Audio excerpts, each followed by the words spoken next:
Primero vamos a ver el concepto de actuaciones educativas de éxito. Después vamos a ver un ejemplo del mismo, que es la organización del aula en forma de grupos interactivos. Y finalmente vamos a ver el modelo dialógico de convivencia como otro ejemplo distinto del de grupos interactivos. Vamos con la parte más teórica o más científica. Por dos veces el hemiciclo del Parlamento Europeo en el 2009 y en el 2011 se llenó para debatir este concepto. Y tal como lo ejemplificó la ponente más aplaudida en el 2009, explicó que en todos los Estados miembros de la Unión Europea el derecho a la salud tenía dos dimensiones. Primero, asistencia. Tenemos una enfermedad y tenemos derecho a la salud si podemos ir a un centro de salud, un hospital o lo que sea. Segunda dimensión. Tenemos la garantía de que en ese hospital se nos va a aplicar un tratamiento que, y aquí viene la clave, según las evidencias científicas internacionales hasta hoy disponibles, es el que da los mejores resultados. Esa misma ponente dijo que en algunos Estados miembros de la Unión Europea todavía no existía el derecho a la educación, puesto que existía la primera dimensión, el derecho de asistir a un centro educativo. Pero no existe todavía el derecho a encontrarte dentro de ese centro con la forma de organización del aula, con el enfoque de la convivencia o de cualquier otro problema educativo, que según las evidencias científicas internacionales hoy disponibles, da los mejores resultados. Y de ahí viene el concepto de actuaciones educativas de éxito. ¿Cuáles son esas actuaciones? Son las que dan los mejores resultados. ¿Pero qué son resultados? Pues los tres grandes ámbitos. En los aprendizajes instrumentales, es decir, desde las matemáticas hasta la música. En los valores. Y el tercer ámbito, en las emociones. Y algo mucho más importante que las emociones y olvidado en España, que son los sentimientos. Pero ¿quién dice que da los mejores resultados? Pues las evidencias de la comunidad científica internacional. No es lo que alguien que sale por la televisión o alguien famoso en España, sino las evidencias que se presentan y se evalúan en la comunidad científica internacional. Por eso pongo aquí, por ejemplo, la revista educativa de Harvard, primera universidad del mundo, la revista educativa de Cambridge, primera universidad europea, y que desgraciadamente, a diferencia de otros Estados miembros de la Unión Europea, en la formación del profesorado, tanto inicial como continua en España, prácticamente se esconden. Poca gente que ha asistido a formación del profesorado conoce la posibilidad de consultar este tipo de revistas. Por supuesto, desde este concepto se logra un consenso total. En el Parlamento Europeo, el consenso en torno a las actuaciones educativas de éxito es total, es que ni se discute, porque los diferentes grupos parlamentarios no debaten si los ojos se han de operar a mano o a láser, como diga la comunidad científica, es decir, a láser. Tampoco discute si las aulas se han de organizar en agrupaciones flexibles o en grupos interactivos, como haya demostrado la comunidad científica, es decir, en grupos interactivos. El consenso político en torno a la educación es facilísimo de conseguir siempre que se enfoque con ese requisito científico desde las actuaciones educativas de éxito. Y eso va a significar que en los próximos 5 años en España vamos a mejorar muchísimo los resultados educativos. Bueno, de hecho ya hemos empezado a mejorar y ahora vamos a mejorar muchísimo más, porque se está produciendo en estos momentos la revolución del conocimiento más importante de la historia de la humanidad y más rápida. La invención de la imprenta es una mera anécdota al lado de lo que estamos viviendo ahora, no ya mes a mes, sino día a día. Esta revolución, que la podéis recuperar siempre en Google Plus, Public Library of Science Plus, tiene un objetivo, y es lograr que todo conocimiento científico, a los 10 días de haberse encontrado, esté disponible y gratuito para toda la población mundial. La Unión Europea se ha unido a este movimiento ya el 1 de enero del año pasado, del 2014, y eso genera que, por ejemplo, quienes estamos investigando en estos temas para la Unión Europea desde su programa de investigación científica, tenemos que publicar lo más rápido posible, todavía no nos exigen en 10 días, pero desde luego sí en abierto y en gratuito. A nosotros mismos, en fin, 2 colaboradoras y yo, nos han publicado en Nature, la semana pasada, la primera revista científica del mundo, un artículo, y salió que había que pagar por verlo. Eso creo que fue el jueves, si no recuerdo mal, y les escribimos y les dijimos que no podía ser por esta situación, y ya el viernes estaba en abierto y en gratuito. ¿Eso qué quiere decir? Quiere decir que cada vez más la población, en el caso de educación, las propias familias, padres, madres, tías, abuelos, van a poder conectar, y ya lo están haciendo cada vez más, y van a saber cuáles son las actuaciones que dan más éxito. Y van a ir, como ya están yendo a los centros educativos, a preguntar a ver por qué no se están llevando a cabo estas actuaciones, se están llevando a cabo otras. No solo que no generan los mismos resultados, sino en muchos casos que están totalmente desestimadas por las evidencias científicas internacionales porque generan mucho fracaso y mucha inhibición de la motivación por la educación. Estamos pagando de nuestros impuestos, y muchas veces no lo sabemos, el programa de investigación científica más importante del mundo, el de más dinero del mundo, que es el de la Unión Europea. La Comisión Europea, como gobierno europeo, está organizado en directorados, si lo queréis llamar en consejerías o ministerios, y uno de esos es en investigación científica. En un momento de recortes por todas partes, este programa ha sufrido un aumento muy considerable de recursos. Y ese programa de investigación científica tiene como objetivo doble, por un lado, comunicar a toda la población de la Unión Europea cuáles son las evidencias científicas hoy existentes. Si queremos saber qué es científico en genoma humano o qué es científico en educación, podemos acudir simplemente a este programa de investigación científica europea. Y el segundo objetivo es que de las cosas que no están claras todavía, que son la mayoría en nuestro campo, pues irlas investigando para irlas clarificando. El concepto y la lista de actuaciones educativas de éxito ha sido actualizada por ese programa de investigación científica, y de hecho el proyecto de investigación que lo clarificó, Included, ha sido el único que se ha incorporado a la lista que la Comisión Europea ha explicado de que son las 10 mejores investigaciones científicas europeas de los últimos tiempos. Es una pena no solo que, a diferencia de Finlandia y otros países, la formación del profesorado no se base en estas evidencias científicas, sino que incluso la formación del profesorado oculte que existe la revista educativa de Harvard, la revista educativa de Cambridge o la investigación científica Included. Desde el 2009 no para la Comisión Europea, el Parlamento Europeo, el Consejo de Europa, de emitir comunicados y de emitir recomendaciones a los Estados miembros, a la ciudadanía. Aquí las pongo en inglés, pero están también en castellano, en Internet, libres, ¿no?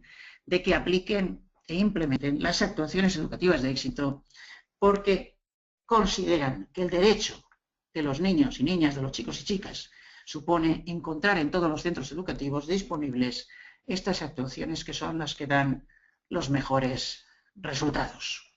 También todos los ministerios de los Estados miembros han publicado en las lenguas correspondientes resúmenes de esas actuaciones de éxito, como es el caso de este material, este libro Actuaciones de éxito en las escuelas europeas, publicado por el Ministerio de Educación español, y que basta poner este título en Google para que nos aparezca allí en gratuito lo que es este resumen de unas 70, 80 páginas, no recuerdo bien, de estas actuaciones educativas de éxito. Eso es normal en algunos países como Finlandia, pero en nuestro país todavía está empezando este proceso. Este inicio de este proceso ha generado que dejemos de empeorar resultados, que empecemos a mejorarlos un poquito, con muy poca pendiente todavía, pero ahora en los próximos 5 años es cuando más se va a lograr está pendiente de mejora. Vamos a ver un ejemplo. Grupos interactivos. Un ejemplo de estas actuaciones. No digo toda la lista, porque solo introduzco unos ejemplos un poco para el debate también, ¿no? ¿Qué son los grupos interactivos? Pues de todas las formas de organización del aula que hay hoy en el mundo, con mucha diferencia sobre cualquier otra. La que da los mejores resultados es grupos interactivos. Por eso está en esta lista. En el momento que aparezca una forma de organización del aula que dé mejores resultados que esta, se tachará de la lista de grupos interactivos y se pondrá esa otra forma en la lista. No porque sea nueva, el objetivo no es hacer algo nuevo, sino porque dará mejores resultados. El objetivo es hacer lo que dé los mejores resultados, sea nuevo o antiguo, sea tradicional o no. ¿Y en qué consiste? Como vemos en esta diapositiva, que en realidad es una foto de un informativo de la televisión brasileña Globo, la que es locutora, supongamos, encargada de ese aula. Como vemos, los niños y niñas están en grupos heterogéneos. ¿Qué quiere decir heterogéneos? Pues lo que quiere decir es que no están los que más inglés saben en una mesa y los que menos inglés saben en otra mesa, sino que están mezclados los niveles. Y no hay nadie segregado, no hay nadie a la que se le haya sacado del ala hacer una adaptación curricular, ni mucho menos de ninguna característica. Pero vemos ese +1 que aparece ahí, es que en cada grupo hay una persona adulta. Esa persona adulta puede ser profesional de la enseñanza, puede ser una madre, puede ser un tío, una abuela, puede ser un voluntario universitario, una profesora universitaria. Eso es lo de menos. Lo importante es la función que tiene que realizar. No tiene que explicar nada. No tiene ni que conocer los contenidos o competencias que se están tratando. Lo que sí tiene que saber, y esa es la clave, es dinamizar el aprendizaje de igual a igual entre los diferentes alumnos y alumnas. Lograr que se lo expliquen entre ellos, entre ellas. De esa manera, y a eso ha dedicado el Cambridge Journal of Education, el artículo pues, que ha ganado el premio al mejor artículo del año, ha sido precisamente sobre este proceso. ¿Por qué los grupos interactivos logran mejores resultados que cualquier otra forma de organización del aula de las que hoy existen en el mundo? Vamos a verlo en los 3 subconjuntos, en los 3 ámbitos de los resultados. Vamos a ver en aprendizajes instrumentales, en la física, en la historia, en la educación, donde queráis. Pues porque, como sabemos, todas las profesoras y profesores, cuando mejor entendemos una cosa, no es cuando nos la explican, sino que es cuando la tenemos que explicar. Pues en los grupos interactivos, las chicas y chicos están en todo momento explicándose las cosas, unos a otros, unas a otras. Y por lo tanto, no solo están aprendiendo más química o más lengua, sino que están desarrollando su capacidad de aprender. El aprender a aprender, o en términos más técnicos, la inteligencia académica. Se están haciendo inteligentes para todas las cuestiones escolares. Yo saqué bastantes buenas notas hasta los 10 años, pero era de los de última fila. Estaba siempre en la última fila con mi amigo Goya Súa, que terminábamos muy rápido la tarea y luego nos poníamos a jugar a barquitos y a otras cosas que había en aquella época. El profesor tuvo un problema, y es que le llegó un niño con necesidades educativas especiales.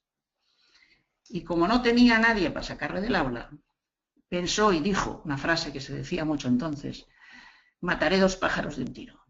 Flecha, aquel que habla tanto, a primera fila, y en un pupitre de madera de 2 personas, estuve con ese amigo.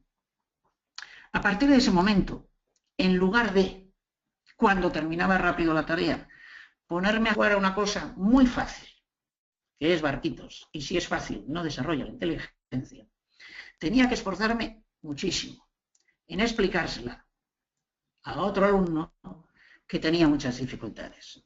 Y cuantas más dificultades tenía él, más me tenía que esforzar yo. Y como sin esfuerzo no hay aprendizaje, esforzándose mucho, aprendía mucho más y desarrollaba más mi inteligencia. Este proceso tuvo dos resultados. Primero, ese niño acabó una carrera universitaria. Nunca la hubiera terminado si en lugar de estar allí hubiera salido fuera a hacer una adaptación curricular o lo hubieran puesto en el grupo de los torpes. Pero el otro resultado es que yo he acabado haciendo conferencias en Harvard, en Cambridge, en las mejores universidades del mundo. Yo nunca hubiera conseguido hacer una conferencia en ninguna de esas universidades si no hubiera tenido la gran suerte de tener junto a mí a alguien distinto a mí, alguien al que le costaba mucho al principio entender las cosas. Una de las ocurrencias que recorre hoy la educación española es que no tenemos alumnado excelente, lo cual es bastante verdad, pero se dice que es porque lo tenemos mezclado con el que va retrasado, y claro, ya se sabe. Si alguien está más retrasado, te retrasa a ti. Se sabe cuando no se comprueban las evidencias científicas.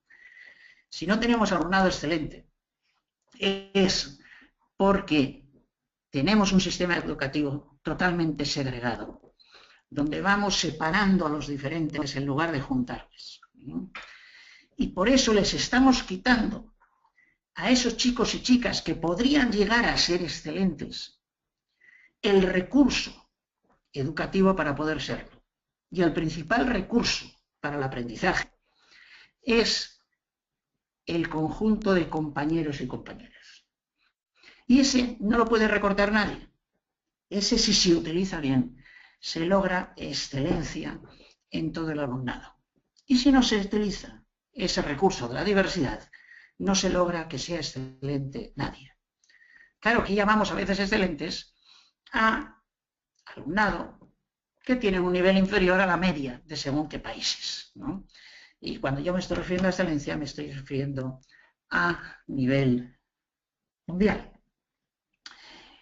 Fíjense, y hoy lo pueden comprobar, que si entran en un centro universitario de excelencia, o de secundaria de excelencia, o de primaria de excelencia, vamos a poner universitario, vamos a poner la universidad, que todo el mundo sabe que Harvard es la primera del mundo. Si entramos por internet en cada una de sus facultades, que allí se llaman schools, escuelas, la de salud, la de business, veremos que tienen una oficina. Por ejemplo, en la School of Education, con un solo objetivo. Y es lograr que en cada aula haya la mayor heterogeneidad posible. Es más, hasta hace unos 27, 28 años, tenían un problema, y es que cuando querían matricular un pandillero de los que habían expulsado del high school, del instituto, frecuentemente les decía, yo sin mi pandilla no voy a ningún sitio. Y por eso crearon este programa, a partir de una tesis de máster de una alumna, POSI, por el cual, cuando un pandillero les dice, sin mi pandilla no voy a ningún sitio, matriculan a toda la pandilla. ¿Y por qué? Porque si no hicieran eso, nadie sería excelente.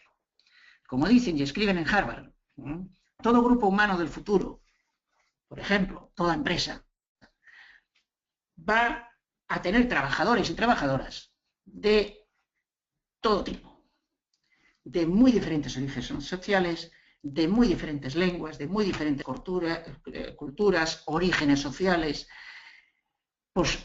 opciones sexuales, tipos de familia, religiones. Solo podemos educar en excelencia a las personas, dicen en Harvard, capaces de vivir y trabajar bien en esos grupos. Y más si queremos que los lideren, si desde el kindergarten, desde el parvulario, tienen dentro de su aula toda la misma diversidad que van a tener el día de mañana en sus centros de vida y en sus centros de trabajo. Pues eso es grupos interactivos. Transformar la diversidad en excelencia, no compensar, sino acelerar los aprendizajes de todos y todas. Vamos con el segundo ámbito, valores. Primero digo una obviedad que todo el mundo sabemos, y es que en valores los chicos y chicas no aprenden tanto lo que decimos como lo que hacemos. Por eso, un centro educativo que educa en valores no es un centro que habla mucho de valores o que tiene muchos programas de educación en valores, sino un centro educativo que transforma toda su actividad de acuerdo con aquellos valores en los que pretende educar. Por eso, transforma las aulas, transforma los patios, para ponerlos en coherencia con esos valores. En grupos interactivos, las chicas y chicos diferentes se están ayudando en todo momento, no cuando toca la clase de valores, no. También en la clase de matemáticas, en la clase de arte, en la clase de educación física, se están ayudando, aunque nunca se hable de valores. Ese centro está formando en valores. Si además tiene programas de educación en valores, así las chicas y chicos aprenden que esos valores de los que se habla son prácticos en la vida cotidiana y son los que se aplican en la práctica y se forman en valores. Si hablamos mucho de valores y tenemos muchos programas en educación en valores y luego les segregamos, ponemos los listos por un lado, los torpes por otro, y además que coincide con las clases sociales, con las etnias, etc., lo que están aprendiendo con esos programas de educación en valores es que los valores son una hipocresía, que es de lo que hay que hablar, pero a la hora de la verdad hay que actuar de forma distinta. Vamos con el tercer ámbito, las emociones, y por culpa de una educación emocional generalmente en España basada en ocurrencias, el olvido de los sentimientos, que son mucho más importantes. Lo mismo que con valores. En emociones y sentimientos, el alumnado aprende lo que se hace, no lo que se dice. En grupos interactivos, los chicos y chicas se sienten acogidos y acogidas por los demás, por sus iguales, por el profesorado, por el voluntariado. Se desarrollan emocionalmente y además hacen amistades, el sentimiento más clave en ese periodo de edad. Tienen verdaderos amigos y amigas. Lo que más nos dicen en las historias de vida, los chicos y chicas que han pasado 2 años antes por grupos interactivos, la primera cosa que nos dicen es, aprendíamos 3, otros dicen 4 veces más. Y la otra cosa que nos dicen, hacíamos amigos de verdad. Por lo tanto, un centro educativo que educa en emociones no es un centro educativo que tiene programas de educación emocional y hablan mucho de emociones, sino que es un centro educativo que reestructura toda su actividad, en el aula, en el patio, de acuerdo con aquellas emociones y sentimientos en que pretende educar. Vamos con otro ejemplo de actuación educativa de éxito y con una de sus dimensiones que voy a volver sobre la importancia, que lo estoy desarrollando en todo el tiempo, pero ahora la voy a hacer más explícita también para el debate, de la necesidad de las evidencias científicas internacionales como un requisito imprescindible del diálogo y del aprendizaje dialógico. Vamos a ver, por ejemplo, una ley muy positiva del año 2004 con unas consecuencias educativas X que las vamos a hablar ahora, que fue la que sacó el tema, lo hizo más público, de la existencia de violencia de género. Muy presente en nuestros centros educativos y muy invisible, incluso para el profesorado, para los padres y madres. Es muy positiva, pero está llena de ocurrencias. No hay ni una sola evidencia científica en toda la ley. Vamos con el artículo 1. Y luego vamos a ver las consecuencias educativas. Ya el artículo 1, pero podríamos decir el 2, el 3, pero el artículo 1 tiene una ocurrencia terrible. Dice que la violencia de género es causada por las parejas o exparejas. Hubo mucho debate. Cada grupo parlamentario, por ejemplo, pudo poner a sus asesoras o asesores en las consultas que desde el Parlamento se hicieron antes de la aprobación de la ley. Hubiera bastado media hora que alguna de las asesoras o asesores que consultara las evidencias científicas internacionales. Podéis probar ahora mismo si queréis. Ponéis en Google el nombre de la primera revista científica del mundo sobre estos temas, Violence Against Women, y ya os aparece. Y se pueden consultar, por ejemplo, los abstracts.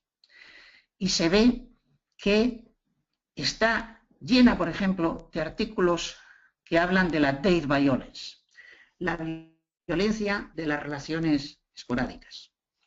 Y se ve claramente y muy rápidamente que la violencia de género no tiene nada que ver con la duración de la pareja.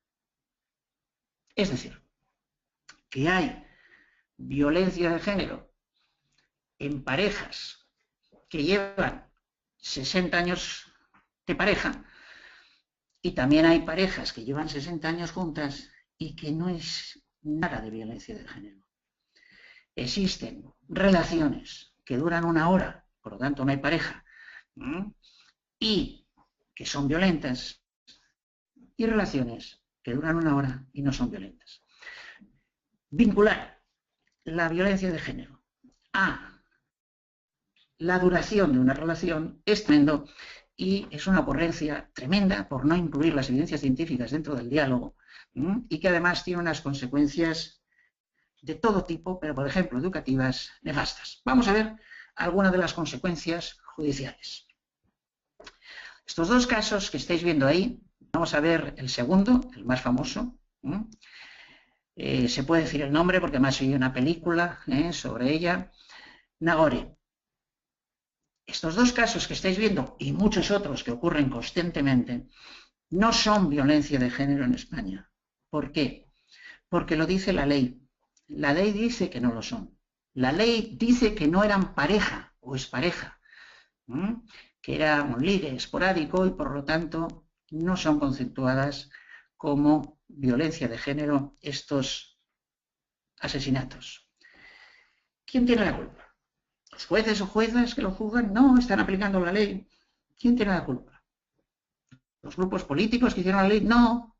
Las asesoras o asesores que no dedican el tiempo correspondiente a consultar las evidencias científicas internacionales sobre el tema. Bastaría haber consultado Violence Against Women o cualquier revista, aunque no esté tan alta en el ranking.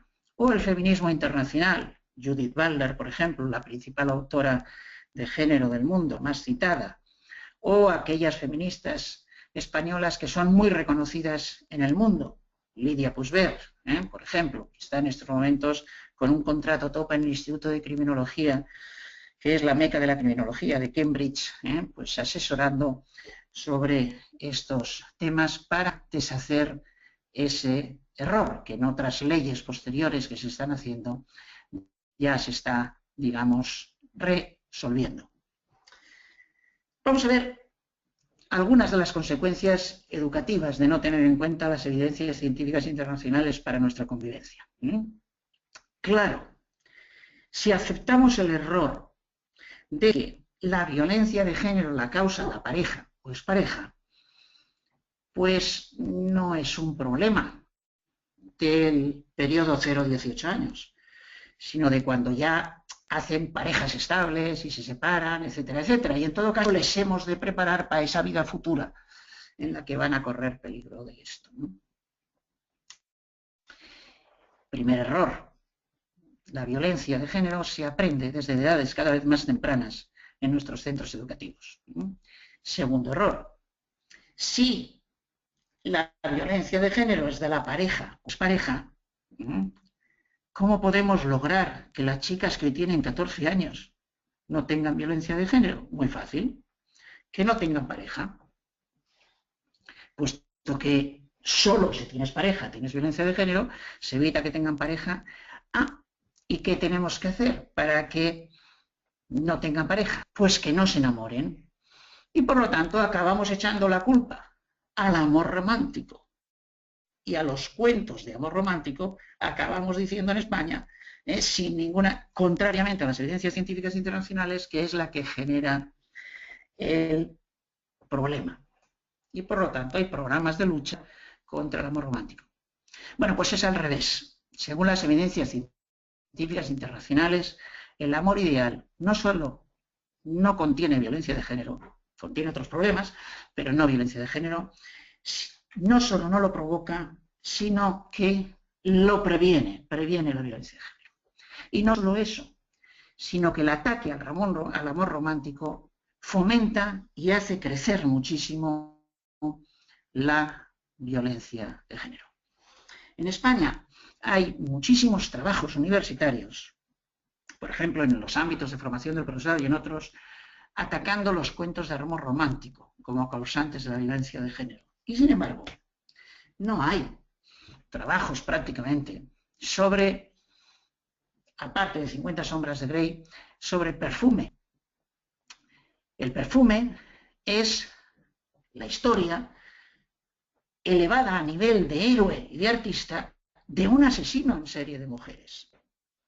Y se busca la violencia que hay en los cuentos de amor romántico y no se critica, ni se hacen trabajos sobre cómo este tipo de novelas como El perfume pues generan violencia de género.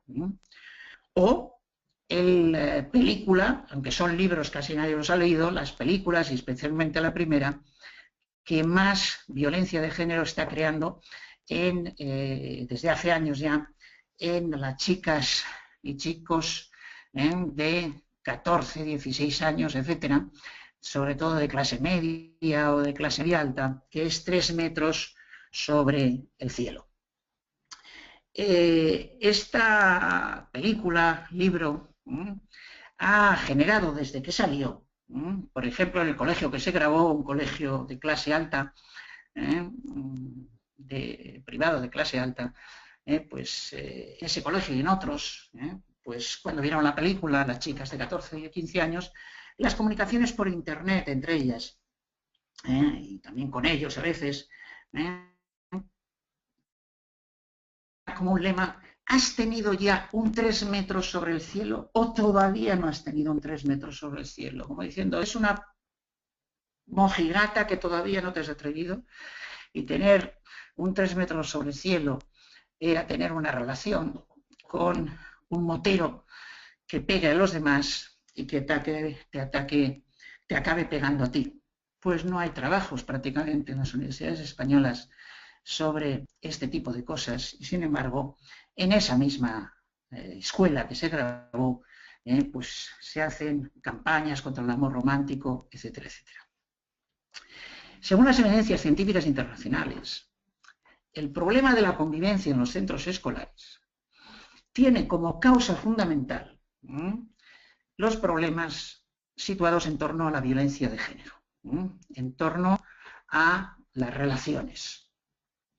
Y la causa, como sale en este anuncio prohibido en España y también en otros países prohibido, en los países que no se prohibió, criticado, en la mala relación entre el lenguaje de la ética y el lenguaje del deseo. Aquí se presenta desde el lenguaje del deseo una escena que se supone atrayente, deseable, excitante, estética. Pero desde el lenguaje de la ética, esto es una violación colectiva. Por lo tanto, es violencia, es sexista, es mala. Y al invertirse esta relación, como nos dice esta chica, esta adolescente de la revista Ragazza, mis papás me dicen que me case con un chico bueno y yo les hago mucho caso. Hasta que me tenga que casar, me dedico a divertirme con chicos malos. Esta idea de presentar lo bueno como casi lo aburrido, ¿no? Lo de cuando te tienes que estabilizar. Y en cambio lo divertido, lo excitante, es lo malo, es lo que hace crecer, como está creciendo en nuestros momentos, la violencia de género, los problemas de convivencia en los centros educativos. Esto que pasa en todos los países, en algunos países y en algunos Estados miembros se combate desde el sistema educativo y disminuye. En el caso español se fomenta, situando que el problema de esta chica está cuando luego se vaya a casar, y no en cambio en las relaciones que ahora ya está teniendo. Y por lo tanto no es extraño que en España esté ocurriendo un fenómeno que preocupa mucho internacionalmente, y es que cuando un chico mata a una chica, se crea clubs de fans del chico, de chicas que les piden relaciones sexuales. O en otros países también ocurre que también lo hacen mal, como pues eso, enamorarte y casarte del chico que mató a tu hermana, etcétera, etcétera. Pero bueno, solo hay que entrar en Twitter o en cualquier red social para ver cómo se extiende entre adolescentes españolas, se extiende esta idea de vincular la excitación a peligro.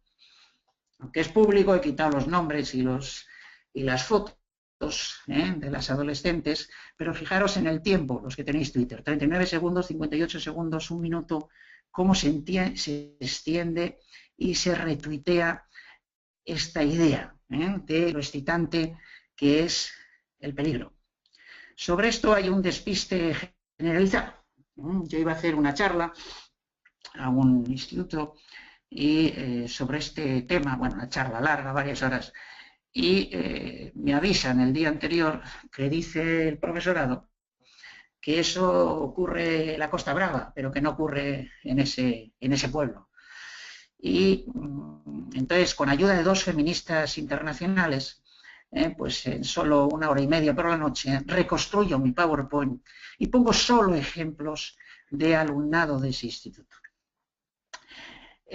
Hago durante 1 hora y media la charla, abro el debate y todo el profesorado me dice que eso no ocurre allí.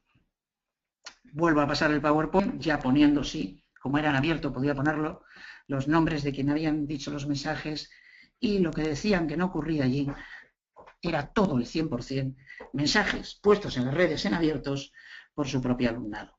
Habían tenido 3 cursos sobre prevención de violencia de género. Uno dado por la Consejería de Educación correspondiente a esa autonomía, otro dado por una asociación de estas feministas, digamos, que se llama feminista, pero vamos, que se ha estructurado para hacer cursos en torno a esto, y luego otro curso dado por la correspondiente policía que está especializada en este tema en la zona. Los 3 les habían dicho lo mismo.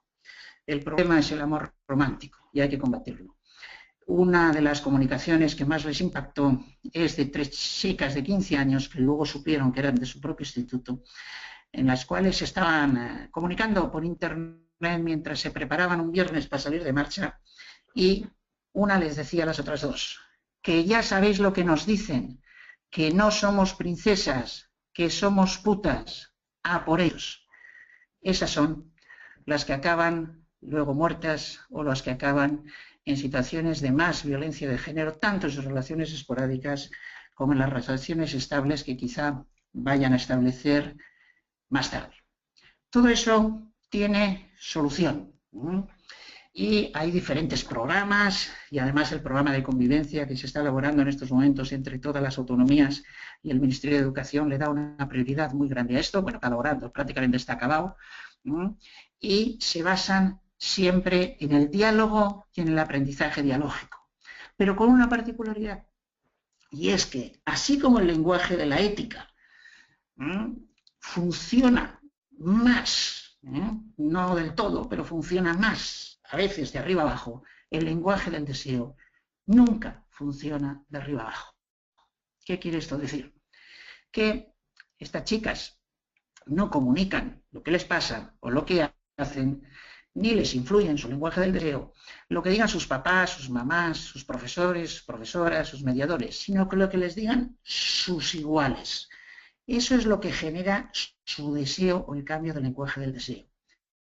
Por eso el modelo dialógico se basa en el diálogo entre las iguales. Pongo un ejemplo, y con eso acabo, de una de las intervenciones. Espejismo del ascenso.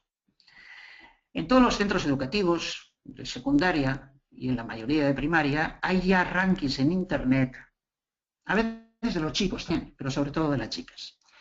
Al principio se puntuaba el cuerpo de la chica, pues esta puntúa un 6, esta 10, esta un 2. Luego se empezó a puntuar las partes del cuerpo y luego se empezó a puntuar sus prácticas sexuales.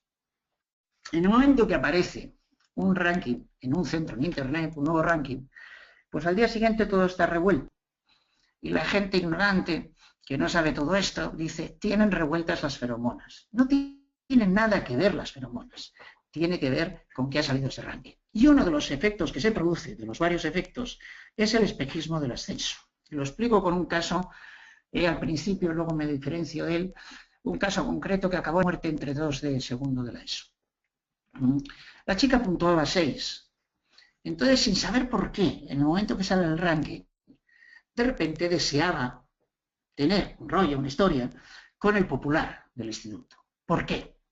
Porque inconscientemente piensas que es una forma rápida de subir. Si me han puntuado un 6, pero luego me ven con el popular del instituto, algo tendré y subiré a 8. Como tantas otras veces, a las 2 de la mañana en una fiesta del pueblo, pues una de sus amigas le dice, hoy parece que te está mirando, se enrolla con él, al día siguiente va todo contenta, creyendo que ha subido, pero por la misma razón el otro pues va diciendo, esta es una guarra, me enrollé con ella porque no tenía otra en ese momento y tal, con lo cual en vez de subir de 6 a 8, ha bajado de 6 a 3. Ahora ya me separo de lo que pasó después en ese caso concreto, pero en todos los casos, en el 100% de casos, hay los comportamientos que, según la lista internacional de violencia de género, forman parte de violencia de género. En todos los casos, en ese tipo de relaciones. ¿Cómo se supera eso? Muy fácil. Se hacen reuniones de hora y media de toda una clase de la ESO. Aquí se están haciendo sobre todo en segundo y tercero de la ESO. Pero se puede hacer en cuarto, se puede hacer en primero de bachillerato, se puede hacer antes. Y esa reunión hablan del espejismo del ascenso, pero hablan con otros adolescentes y otras adolescentes que ven cercanas. Dentro de esas 2, 3, 4 que entran en la clase a hablar, es bueno que haya alguien que nunca ha sido víctima de ese espejismo del ascenso y con alguien que sí lo ha sido varias veces. Hablan con toda claridad, con una sola condición. Y es que allí no haya ni un profesor ni una profesora, ni un padre ni una madre, y además con el compromiso de que nada de lo que se va a hablar allí se va a contar nunca a ningún mediador, ni a ninguna profesora, ni a ninguna madre. En solo hora y media ven claramente que haciendo eso su cotización no va a subir de 6 a 8, sino de 6 a 3, y se suprime el efecto espejismo del ascenso para mucho tiempo en todos los chicos y chicas. Es a través de ese diálogo entre iguales, y ese diálogo que no aborda solo el lenguaje de la ética, sino el lenguaje del deseo, con el que se cambia el lenguaje del deseo y se mejora la convivencia de una forma extraordinaria. Hay otras formas de actuación, pero las dejo para las posibles preguntas, comentarios, críticas, lo que queráis hacer. Paro en este momento, quito el PowerPoint para poder veros y me hacéis las preguntas. A ver, hola, buenas. En el panel de control tenéis una manita.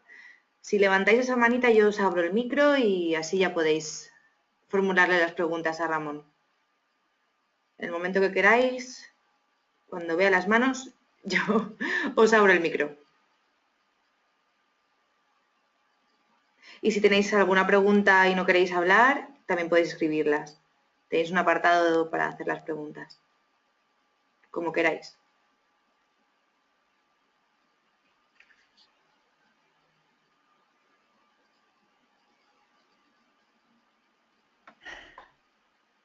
Vale, ahora mismo. María Victoria, adelante. Cuando quieras.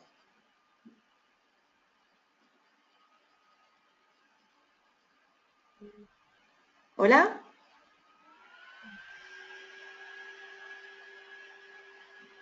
Ya tienes activado el sonido, pero no te oímos.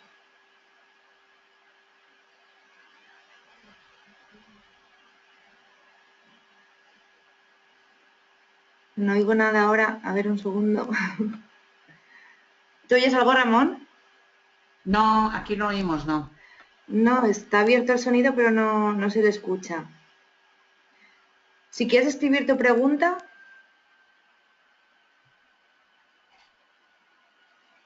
es que a lo mejor no le funciona bien el micro. A ver si la escribe Vale. y me la lees y Sí. la contesto. A ver, un momento. Vale, Esther Pagán hace una pregunta y dice, ¿podría poner otro ejemplo práctico relacionado con el modelo dialógico de convivencia? Empezamos Sí, con Esther.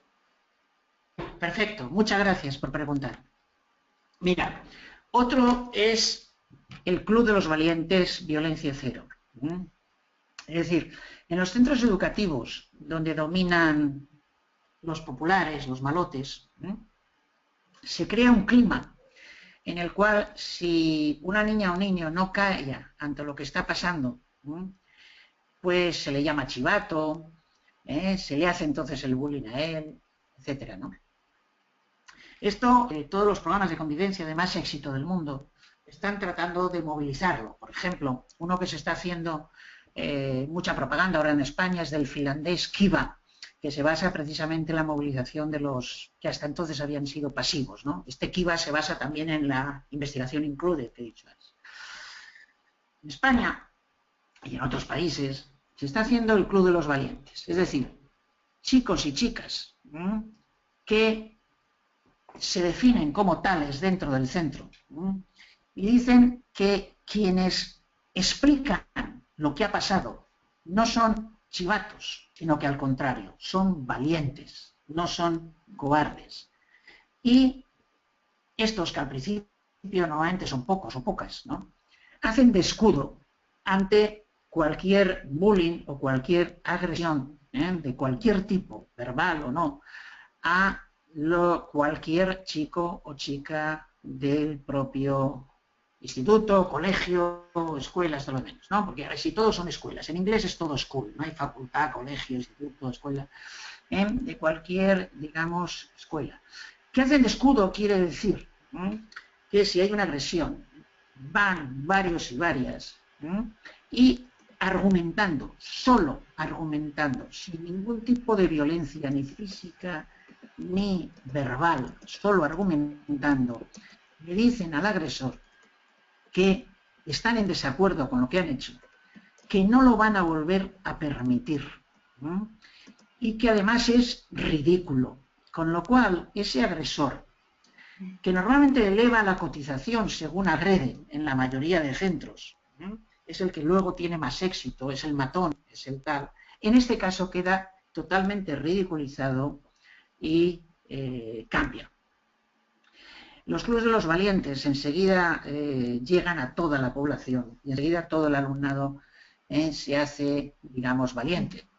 Esto sí que está promovido desde arriba, pero en ese club de los valientes no hay profesoras, ni profesores, ni padres, ni madres, son los propios alumnos y alumnas, pero sí que está promovido en bastantes casos desde el propio equipo directivo, ¿no? De que se cree ese club. Es una forma fácil de mejorar mucho la convivencia y en muy poco tiempo. Por decir uno, si hay palabras ya corto, porque se me pedía uno más y he puesto uno más. Si de momento no hay palabras, pongo otro. ¿Hay palabras? Sí, tenemos la pregunta de Victoria, que nos la ha escrito. Ya no pongo más ejemplos. Vale, a ver. Venga. Victoria dice, ¿estas son las comunidades de aprendizaje? ¿Qué diferencias hay entre actuaciones educativas de éxito y comunidades de aprendizaje? Muchas gracias. Bien. Las actuaciones educativas de éxito son las que las evidencias científicas internacionales dicen que dan más éxito. Entonces hay algunos centros que aplican alguna de estas actuaciones educativas de éxito y no aplican otras, ¿no? Hay otros centros que dicen, quiero ser comunidad de aprendizaje. ¿Qué significa ser comunidad de aprendizaje. Significa que el centro ha decidido que a partir de ese momento va a ir sustituyendo lo que venía haciendo por las actuaciones educativas de éxito. ¿Quiere decir que si se llama comunidad de aprendizaje, todo lo que hace son actuaciones educativas de éxito? No, ni mucho menos. Quiere decir que se ha comprometido a ir sustituyendo lo que venía haciendo por esas actuaciones educativas de éxito. Pero hay de tres tipos dentro de los que se llaman comunidades de aprendizaje. Unos que van muy rápido y hacen prácticamente todas las actuaciones de éxito. Y entonces mejoran muchísimo sus resultados y su convivencia, al mismo tiempo los resultados de habilidades. Otros que van poco a poco y todavía tienen muchas actuaciones de fracaso. Son buenas comunidades de aprendizaje porque van mejorando también respecto de antes, pero mejoran más lentamente. Y hay otros que se ponen el nombre y hacen otras cosas. Eso es una estafa a la población. Eso es un engaño a las familias. Dicen que están haciendo comunidades de aprendizaje y no están haciendo las actuaciones educativas de éxito.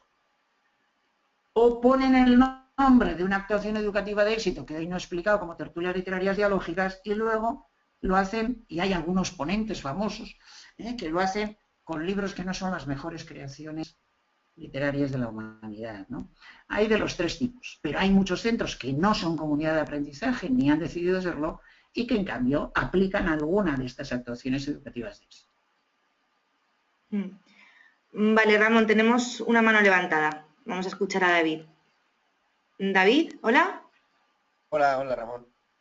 ¿Me escuchan? Hola, David. Sí, perfectamente.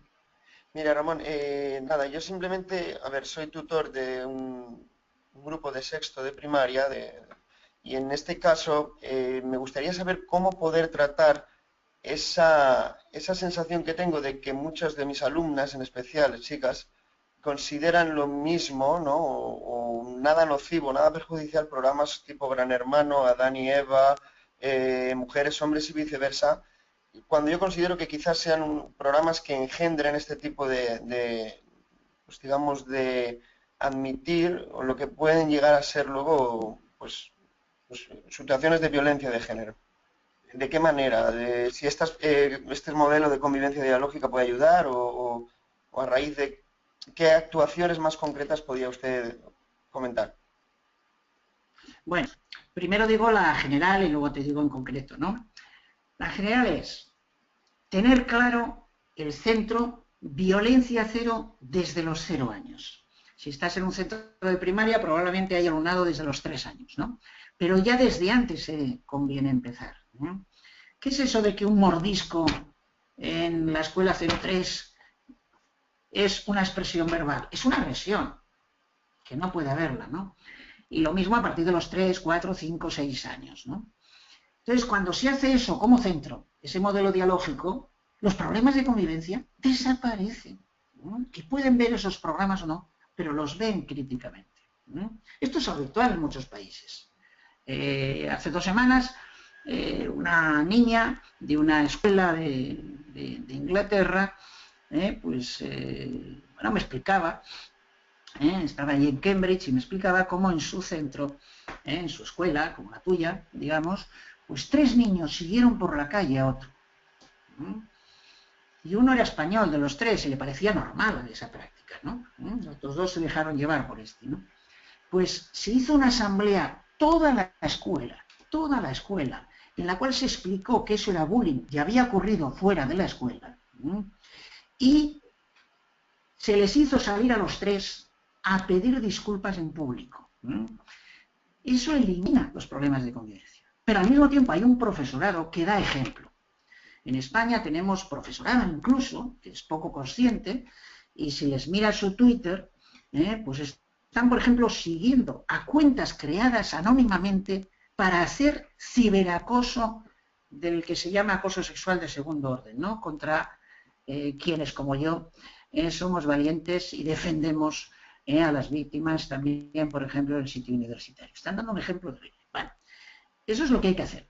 Supongamos que estamos en un centro que no hace eso. Y yo soy un tutor de sexto de primaria, que me encuentro con un alumnado que no ha sido formado así y que por lo tanto no solo ve esos programas, sino que esos programas crean su lenguaje del deseo.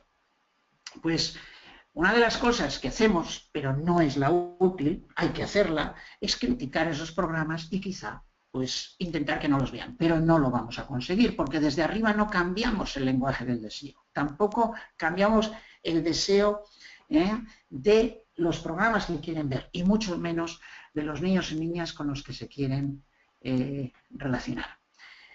¿Qué tengo que hacer? A ver, tu margen de actuación es poca si el conjunto del centro no lo hace, pero hay que aprovechar ese margen de actuación. Yo lo que me tengo que preocupar, además de lo que hagan los medios, es lo que haga yo como tutor. Entonces tengo que tener claro cuáles son las actuaciones que yo voy a tener que van a fomentar la violencia de género y cuáles las que la van a superar.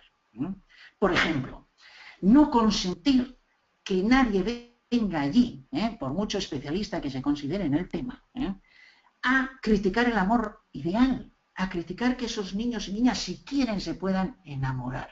No consentir eso, al contrario. Explicarles cómo todo ideal de amor en todas las partes del mundo excluye totalmente la violencia. No excluye la dependencia, no excluye otras cosas, pero excluye la violencia verbal y la violencia física. No decirles que si tienen una relación estable, pues quedarán como esclavizadas. Y en cambio, si tienen relaciones esporádicas, será el reino, digamos, de la libertad. No, no es eso. En unas y en otras pueden tener libertad o pueden tener, digamos, violencia. Pero lo fundamental es que se organicen entre ellos y ellas. Montar un club de los valientes y de las valientes, dentro de tu propia aula, si te deja el resto del profesorado que lo hagas dentro de tu aula, soluciona esos problemas, porque lo que ellos y ellas digan a los demás iguales va a tener más efecto en su lenguaje del deseo que lo que digas tú o diga yo o diga cualquier otra persona que vean en una posición jerárquica superior. Muchísimas gracias. Gracias a ti, David. Vale, se incluye Javier Pagán, es el director de la Fundación Educativa Actívate. Creo que nos va a decir algo. Un segundo. ¿Javier? Ramón, ¿me escuchas? Perfectamente. ¿Ramón? Sí, yo sí te escucho. Buenas tardes. Yo sí. Mira, Buenas tardes. Vale. Perfecto. Buenas tardes. Mira, tenía una pregunta en relación a lo que es el cambio del lenguaje del deseo y las interacciones dialógicas. Me preguntaba por las competencias dialógicas del docente. Y como docentes, ¿qué competencias son las que tenemos que desarrollar para generar esos entornos dialógicos en el aula? Sí. A ver, la primera competencia dialógica, veo que conoces muy bien la bibliografía, nombras un concepto que yo no había nombrado, interacciones. La primera competencia dialógica es actitud abierta con todo tipo de personas.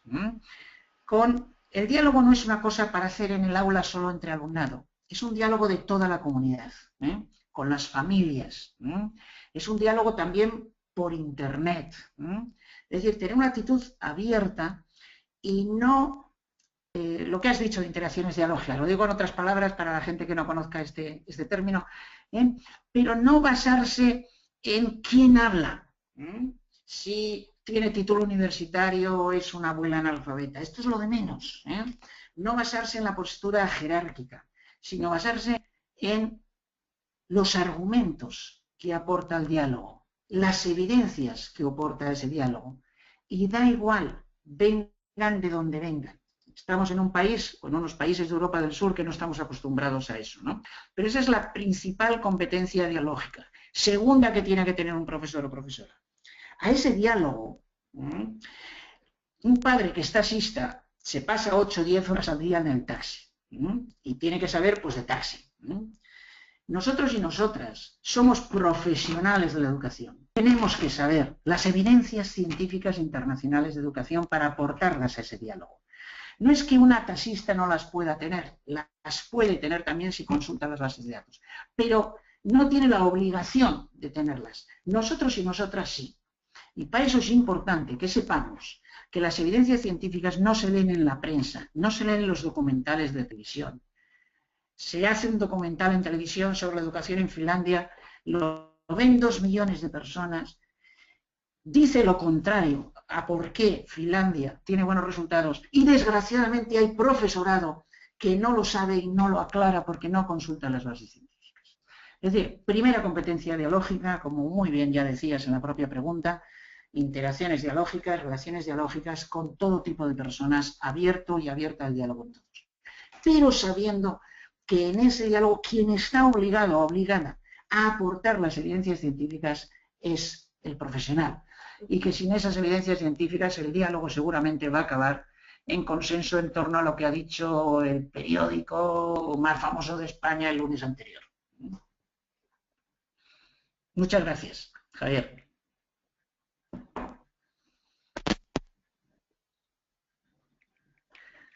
Bueno, al final el diálogo da más tiempo del que pensábamos, ¿eh? Estábamos 10 y ya 20 minutos, pero yo estoy lo que queráis, ¿eh? Muchas gracias, Ramón. Es que Javier no lo escuchamos muy bien, Javier. no sé si sigue por ahí. A ver, Javier. Sí, sigo por aquí, ¿me escucháis? Ahora sí. Ahora te escuchamos. Ahora. Pues si tenéis alguna pregunta más, no tengo ninguna mano levantada. Y si no, te damos las gracias, Ramón. Muchísimas gracias por No vosotras y vosotros. Por tu conferencia. De verdad, aprendemos muchísimo. Y Javier, si quieres decirle algo. ¿Estás ahí? Javier, ¿concluyes tú? ¿Cierras tú como presidente de la fundación? No, simplemente creo que agradecerte, pues eso, la charla muy ilustrativa. Yo personalmente me quedo con el cambio del lenguaje del deseo, porque me ha parecido muy interesante esa conexión del diálogo entre iguales y el cambio del lenguaje del deseo. Y simplemente agradecerte el ratito que hemos pasado juntos. Muy bien, muchas Por mi gracias. parte, Adiós.